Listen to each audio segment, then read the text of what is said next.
What's up, everybody? Welcome to Friday Lower. This was a pretty decent day. Did a lot of things and stepped into some new territory a few different ways, all in the same workout. So for the main movement for today, it was a max effort pull. Decided to work conventional deads with reverse light bands. From how I've used this setup in the past, takes off about 80 to 100 at the bottom.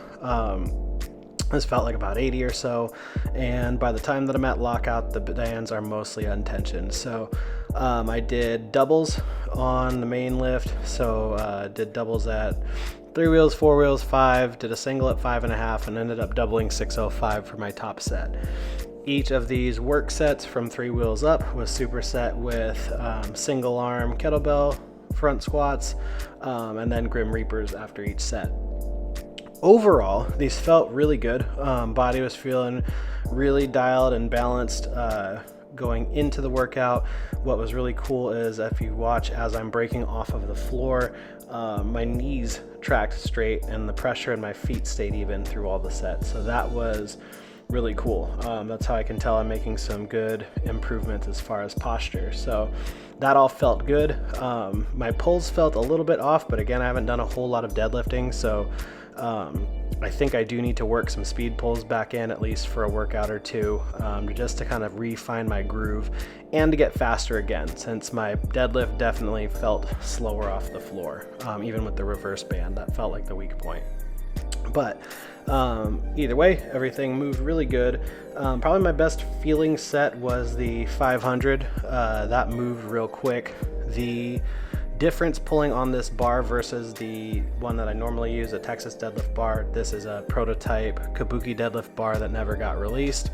Not a huge fan of this bar. It whips like fucking crazy, which throws the timing off on the bar or on my pull once I get up over 500. It just flexes so much more than I'm really expecting, and so then I accelerate kind of at the wrong time, and then the bar whips and snaps halfway up and then kind of throws me off a little bit. But here it is. That's that nice set.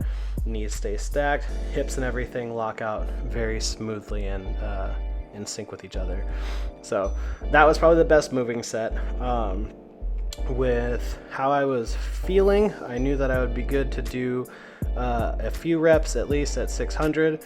So I dropped the second rep off of the 545. I wanted a tweener, but I didn't want to waste some energy. I'd rather get 3 to 5 at 605.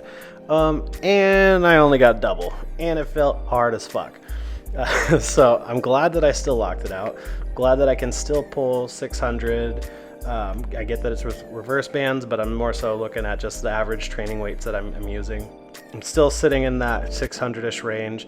I feel like I did not get my lats as locked in on that top set, so my erectors and everything did more work than they really should have, and my traps, you can see with that kind of slightly forward head position and how my hips come through after I pull the bar to full lockout. It almost looks like I'm pulling the bar up over the top of my hips instead of driving the hips forward and the shoulders back at the same time.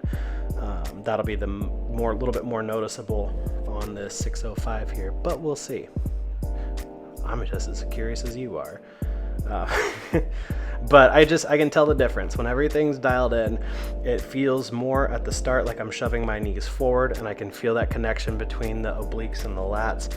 And then it really just feels like I'm standing up, and that top portion of the lockout feels more like I am driving my hips forward than I'm pulling the bar back, which is, again, kind of a dumb but basic way to think of it. Either cue really works, but I can feel the difference between the good sets and bad sets. So let's see how this went here. I didn't get my hips low enough on this first rep here. There, and you can see the belly pop through. That's one set, that's when everything actually got in line with itself. The second one here definitely moved faster, but you can see I started the pull with my lower back. That's why there was that little bit of a shimmy off the bottom. So by the time I did that, not gonna happen here. Wasted a little bit too much energy on those first two. Had I been positioned better, and had I had my brace more set, or just had it more locked into place, then I would have for sure gotten a triple, and they would have moved a lot better. So that's what I could do better. I know what to work on. I need some more speed off the bottom, so some speed work and probably some pulls into bands or chains are going to be coming in future weeks. So that is what we learned off of here. Either way, that felt good.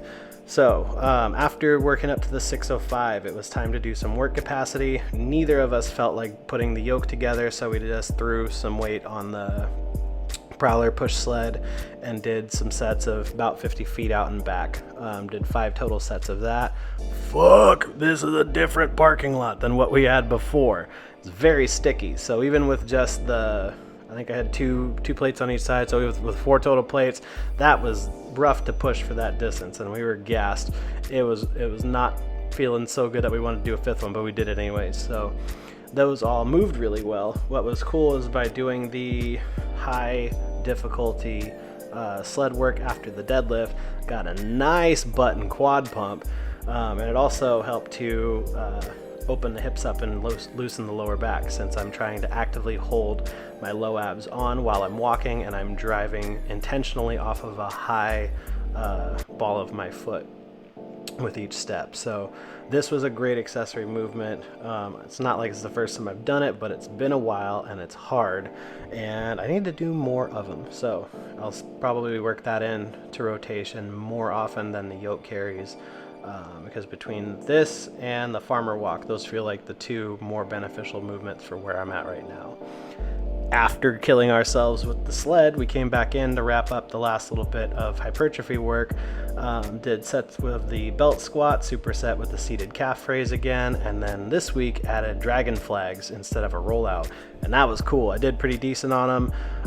Did sets of 3 with each of the 4 working sets I did on the belt squat here. So I did 250, 340, 430, and 520, all for sets of 10. And this is that top set with 520 or 515 or something like that. Over 500 for a nice set of 10. That felt good, fucked my legs up, and yeah, it was nice to hit that kind of a PR. But after having hit the sled work, getting the glutes and everything turned on so well, giggity, it made me squat better on there. So I attribute a lot of how the belt squat felt that day with having done the sled work beforehand. So that might be a more common thing. I like the combination.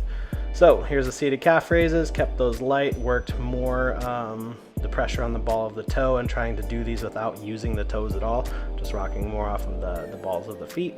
And then here's one of the sets of the dragon flags.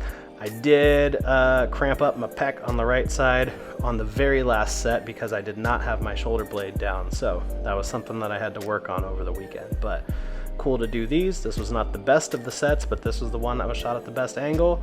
That's it for Friday lower, and have a good weekend. Talk to you next time.